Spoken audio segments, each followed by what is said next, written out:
Baiklah teman-teman, ini adalah keris dari daun kelapa dan hari ini saya akan berbagi pengetahuan bagaimana cara membuatnya. Pertama-tama, kita harus mencari daun kelapa tidak terlalu tua dan tidak terlalu muda seperti yang saya pegang ini. Kita tarik dari pelepahnya seperti ini. Kemudian daun yang panjang ini akan kita belah dari lidinya, akan tetapi jangan sampai lidinya itu terlepas pada daunnya.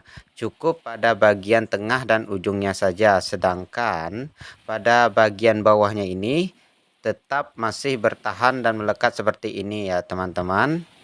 Sedangkan bagian ujung ini tidak apa-apa, kita lepas saja seperti ini. Nah, setelah sampai seperti ini, kita coba untuk meluruskan daunnya sebelum kita mencoba untuk mulai membuat keris dengan cara melakukan lipatan yang pertama, yaitu daun ditekuk ke belakang lidi, sedangkan daun yang ada di bawahnya kita coba untuk menekuk ke bagian depan lidi, seperti yang bisa teman lihat di dalam video ini. Jadi teman-teman, beginilah rupa dari lipatan pertama dalam proses pembuatan keris kita kali ini.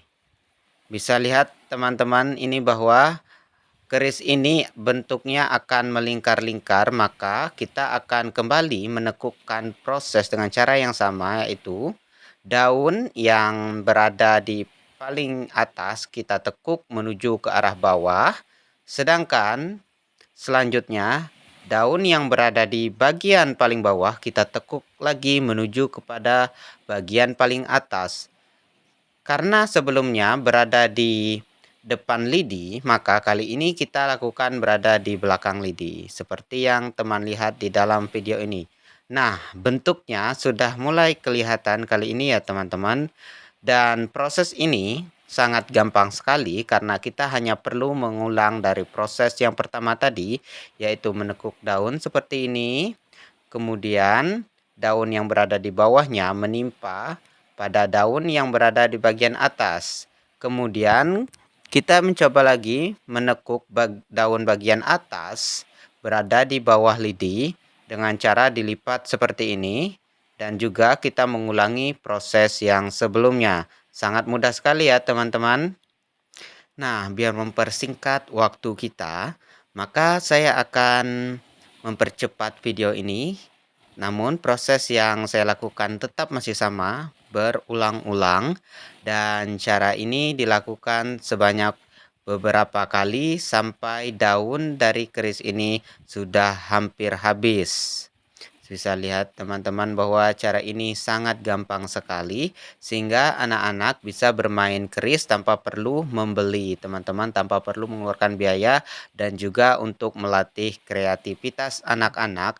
Selain itu, permainan seperti ini juga melestarikan budaya tradisional kita yang telah diwariskan oleh orang-orang terdahulu ataupun nenek moyang kita.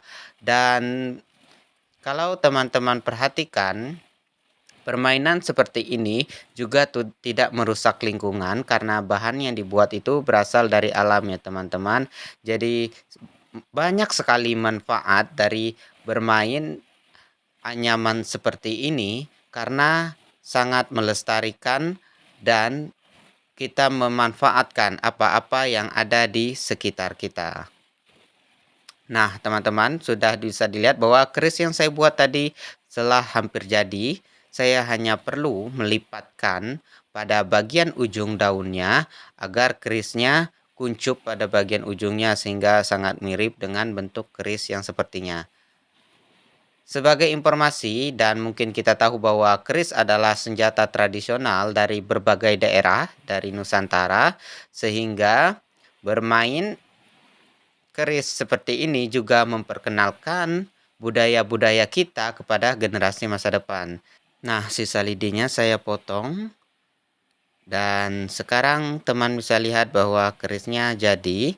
Saya hanya perlu memperpanjangkan bagian dari daun pisangnya agar menutupi lidi yang sisa. Dan teman-teman, buah kelapa yang hidup di tepi pantai akhirnya bisa kita manfaatkan sebagai mainan anak-anak, sebuah keris. Teman-teman, demikianlah video yang saya buat kali ini. Semoga video ini bermanfaat dan memberi inspirasi bagi kita semua.